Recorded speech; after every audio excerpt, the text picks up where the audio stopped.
వాస్తవంగా బుడమేరుకి సంబంధించినటువంటి ముంపుకి అసలు కారణాలకు సంబంధించి అంటే ఇక్కడ సమస్య అంతా ఏంటంటే ఎవరి కోణంలో వాళ్ళు చెప్పుకురావడమే తప్పించి అసలు కారణాలకు సంబంధించి ఇంతవరకు ఎవరు ప్రస్తావించట్లేదు.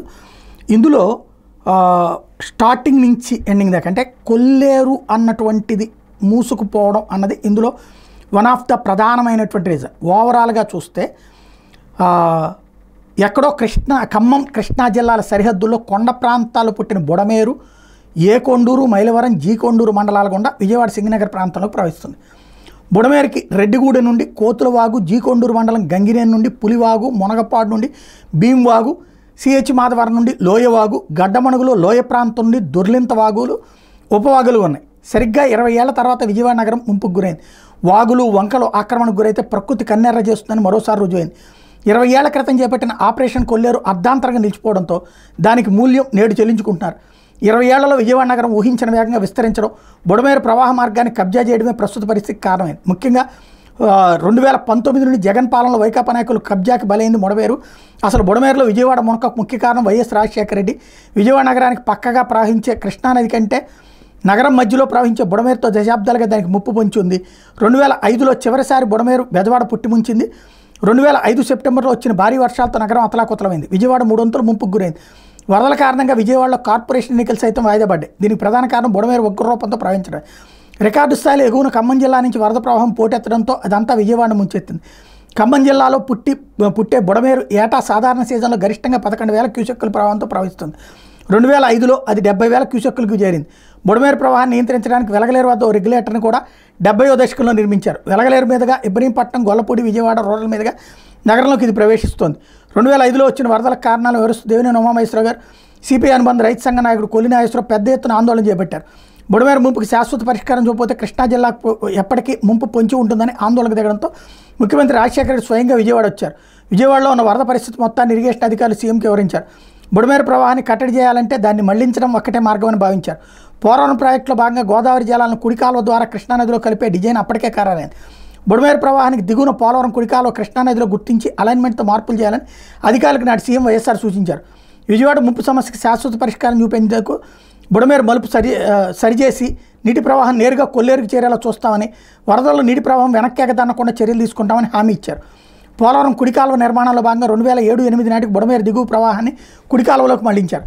కొత్తగా మరో కాలువను తవ్వకుండా విజయవాడ థర్మల్ పవర్ స్టేషన్ నుంచి వచ్చే జలాలను కృష్ణానదిలో కలిపే కాలువలోకి మళ్లించారు. ఇక్కడే సాంకేతికంగా సమస్య తలెత్తింది. పోలవరం కుడి కాలువను గరిష్టంగా 37,500 క్యూసెక్కుల ప్రవాహం ఉండేలా డిజైన్ చేశారు. వీటీపీఎస్ మీదుగా ప్రవహించే కాలువలకు అంత సామర్థ్యం లేదు.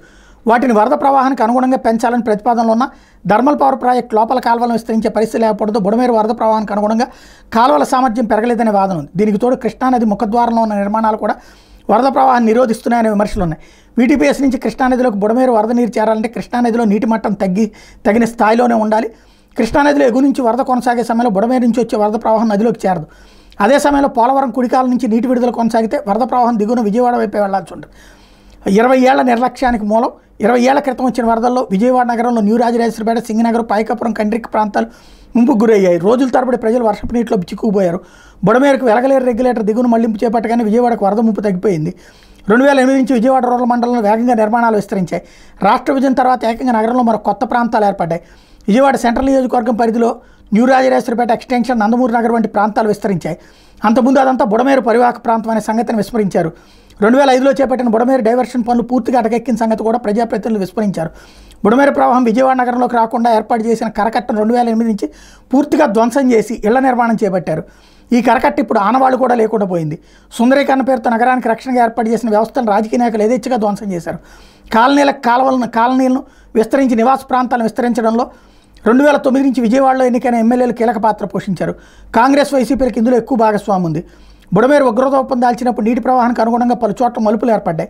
2-3 దశాబ్దాల క్రితం, 4 ఏళ్ల క్రితం బుడమేరుకి వరదలు వచ్చిన పంట పొలాలు మాత్రమే నీట మునిగాయి. బుడమేరు ప్రవాహంలో ఉన్న మలుపులు నీటి సహజ ప్రవాహ వేగాన్ని తగ్గించి ఓళ్లను ముంచెత్తున్నాయని విజయవాడ నిర్మాణ ప్రాంతాల్లో ఉన్న యూటర్నింగ్లు సవరించాలని 20 ఏళ్ల క్రితమే ఇరిగేషన్ శాఖ ప్రతిపాదించింది. బుడమేరును ఆక్రమణ నుంచి విడిపించి దాన్ని గరిష్ట సామర్థ్యానికి అనుగుణంగా విస్తరించాలని ప్రతిపాదించారు. విజయవాడ మార్క్ రాజకీయం ఆ పనులను అడ్డుకుంది. ఇళ్లను తొలగిస్తే ఊరుకోమని హెచ్చరించడంతో ప్రభుత్వం కూడా వదిలేసింది. ఇదే అదనగా బుడమేరుని యథేచ్ఛగా ఆక్రమించేశారు. ఇక వీటీపీఎస్ నుంచి ప్రవహించే వరద ప్రవాహ మార్గంలో ఉన్న నిర్మాణాలు కూడా విజయవాడ ముంపుకు కారణమవుతున్నాయి. వాటిని సరిచేసే సంకల్పం ఏ పార్టీకి లేకపోవడమే ప్రస్తుత పరిస్థితికి కారణమైంది. ప్రపంచంలోని అతిపెద్ద మంచినీటి సరస్సు నీటిని అందించే నీటి వనరులో బుడమేరు ఒకటి.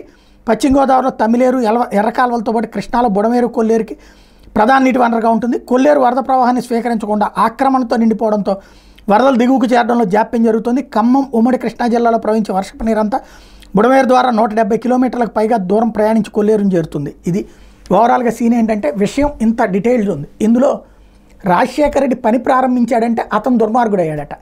ఆపరేషన్ కొల్లేరు కూడా చేసింది అతనే. అదే సందర్భంలో అసలు విషయం ఆ తర్వాతన డైవర్షన్ చేసేసామని స్వయంగా దేవినేని ఉమానే చెప్పారు. ఇరిగేషన్ మంత్రిగానే ఉండి అంతకుముందు ఆందోళన చేసినటువంటి ఆయన. అది పక్కకి వెళ్ళిపోయింది. ఇప్పుడు ఏంటయ్యా అంటే దారిలో ప్రవాహ రూట్ కట్ట కూడా కట్ చేసేశారు. వాస్తవాలు చేదుగా ఉంటాయి. కాకపోతే వాస్తవాలని చెప్పేటటువంటి సందర్భంలో నేపాల్ని వేరే వైపుకి వేసేస్తే బెటరు అన్నటువంటి రూట్లనే సాగుతుంది తప్పించి తిలాపాపం తలాపిడికిడి కాదు.